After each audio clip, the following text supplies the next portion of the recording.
Pinatitindig mo ba ang balahibo ng ibang tao? May mga lalaking sadyang napakalakas ng dating kaya nakaka-intimidate sila kahit wala silang ginagawa. Hindi ko tinutukoy ang mga nagpapanggap na alpha male o yung mga puro daldal lang. Hindi. Ito ay isang mas malalim at tahimik na aura na nagpapaatras sa iba. Ito ang uri ng enerhiya na hindi kailangang sumigaw para mapakinggan. Ang katotohanan, ang mga lalaking tunay na nakaka-intimidate ay hindi kailanman nag-iisip kung paano maging ganito. Sa katotohanan, madalas pa silang magulat kapag sinasabihang nakakatakot sila. Kaya habang dinadaanan natin ang 8 senyales na ito, tanungin ang sarili, pamilyar ba sa iyo ang mga ito? Maaaring mas malakas ang iyong presensya kaysa sa inaakala mo. Mayroon kang eyes of conviction o mata ng paninindigan. Ang unang senyales ng malakas na personalidad ay makikita sa iyong mga mata. Ang paninindigan ng isang lalaki ay mababasa bago pa siya magsalita. Maraming tao ang tila walang buhay ang tingin dahil wala silang malinaw na layunin sa buhay. Kung ikaw ay may matatag na paninindigan, yung hindi kayang tuminag kahit sa gitna ng pressure o takot, makikita ito sa iyong mga mata. Hindi ito nakukuha sa laki ng muscle, ito ay isang panloob na apoy na nagsasabing hindi ka matitinag sa iyong landas. May kakayahan kang magbasa ng iba, higit pa sa kanilang salita. Ang mga pinakamakapangyarihang lalaki ay may pambihirang sandata, ang kakayahang basahin ang tunay na intensyon ng kapwa. Madaling magsalita ng matatamis na salita, pero ang pagdikod sa katahimikan at pagtukoy sa panlilinlang o ahenda ng iba ang nagpapakita ng tunay na lakas. Kapag nararamdaman ng mga manipulator o sinungaling na nababasa mo sila, nawawalan sila ng kontrol at nagiging banta ka sa kanila. Mayroon kang mga battle scars o pilat ng nakaraan. Ang mga hirap at pagsubok na pinagbaanan mo sa buhay ay nagiiwan ng mga pilat, literal man o emosyonal.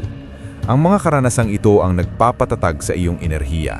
Ang isang taong galing sa hirap o nakaranas na ng tunay na gulo ay may kalmadong presensya dahil alam niyang handa siya anuman ang mangyari.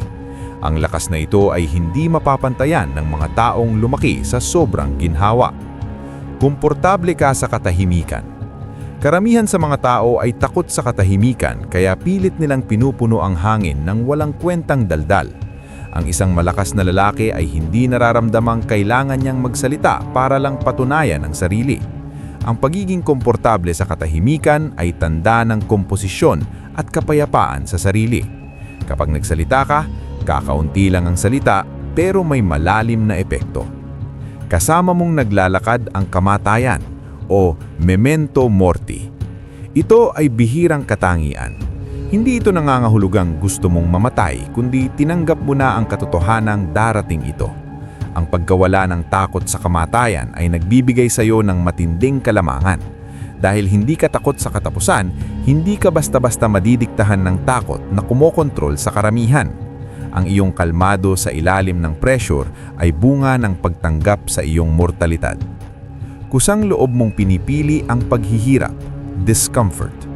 Sa mundong uhaw sa ginhawa at comfort, ang taong sadyang naglalagay sa sarili sa mahihirap na sitwasyon tulad ng matinding ehersisyo o disiplina ay nakaka-intimidate.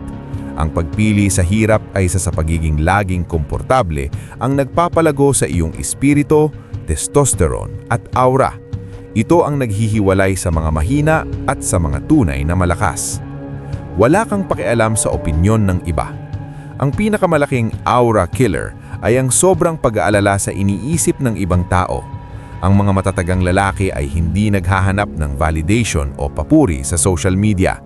Nakikinig sila sa feedback na makatutulong pero hindi sila napapaapekto sa panghuhusga ng iba. Ang iyong layunin ang gumagabay sa iyo, hindi ang palakpak ng ibang tao. Mayroon kang misteryo. Hindi mo kailangang maging open book o ikwento ang iba detalye sa buhay mo sa lahat. Ang hindi pagbabahagi ng masyadong impormasyon ay nagbibigay sa iyo ng aura ng misteryo. Dahil hindi ka madaling mabasa o mahulaan, mas lalong lumalalim ang respeto ng mga tao sa iyo. Hayaan mong ang iyong presensya ang magsalita para sa sarili mo.